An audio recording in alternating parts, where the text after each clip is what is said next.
Hey everybody, it's Jason Blaha here, and I'm going to do a second breakfast chat for you guys today because I'm making great time with everything I'm doing this morning. So, let's talk about time under tension again. Because I had someone ask me in the comments the other day, they're like, Jason, if you're saying time under tension doesn't matter, then why do so many quote-unquote experts promote it? Well, here's what I'm going to say about those experts. Given that the evidence says that it's nonsense, stuff they're just making up,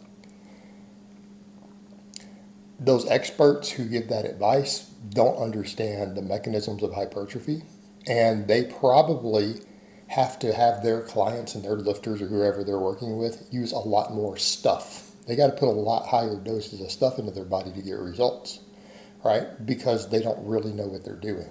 They have no idea what they're doing. And you almost exclusively see that nonsense out of circles of very, very, very heavy gear users.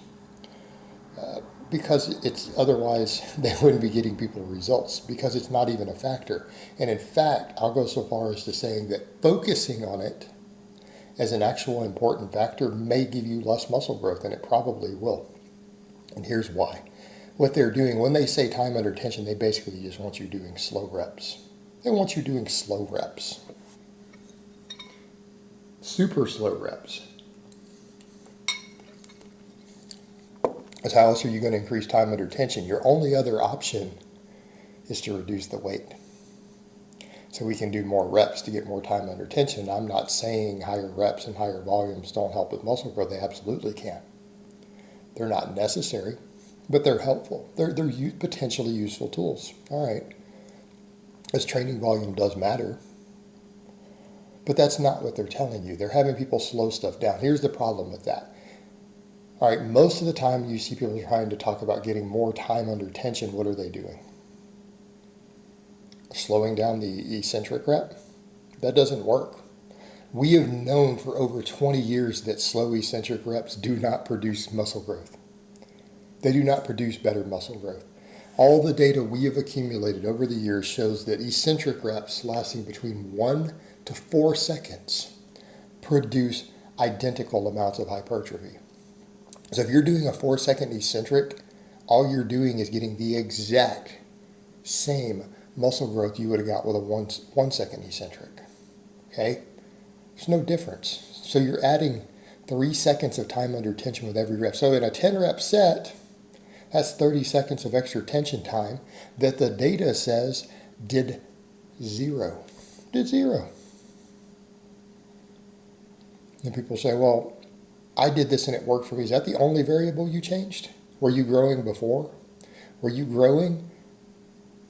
Or were you not growing and then all of a sudden you gained a bunch of muscle with no change in your diet, no change in what you were putting into your body, no other changes in your training. You just did the exact same training protocol and gained nothing and went to slower negatives and suddenly gained muscle? Then you're a weird, unique individual that if we need to study you in a lab because you're probably not human. Because in human beings, that doesn't happen in the lab. Just pointing that out. Happens when you go to really slow eccentrics, you get less growth. If you start hitting that 6-second mark, hypertrophy regresses. You get less muscle. Okay? You get less muscle growth. Because it's just generating fatigue that's not stimulating anything. It reduces your set quality. What about if we have faster, no eccentric? Yeah, it does produce a bit less muscle growth unless you just do more volume. You do more total work and then it normalizes again. Okay, so really fast eccentrics only hurt you if you try to maintain the exact same volume. If you increase the number of concentric reps you're doing, it renormalizes again. So therefore, it's just slightly more efficient to have an eccentric rep. Okay, it's a little more efficient overall. It's beneficial. It's making good use of your time and efforts in the gym. But there are exercises we don't want that on. No need for it. How about concentric reps? We don't have any studies really comparing concentric rep speed for hypertrophy over time, to my knowledge, but I would predict that it wouldn't help. Why? Faster concentric reps cause more muscle activation. Every single study that's looked at it on the EMG, it recruits motor units and muscle fibers more effectively to do the concentric rep faster. And I mean as fast as possible without form breaking down.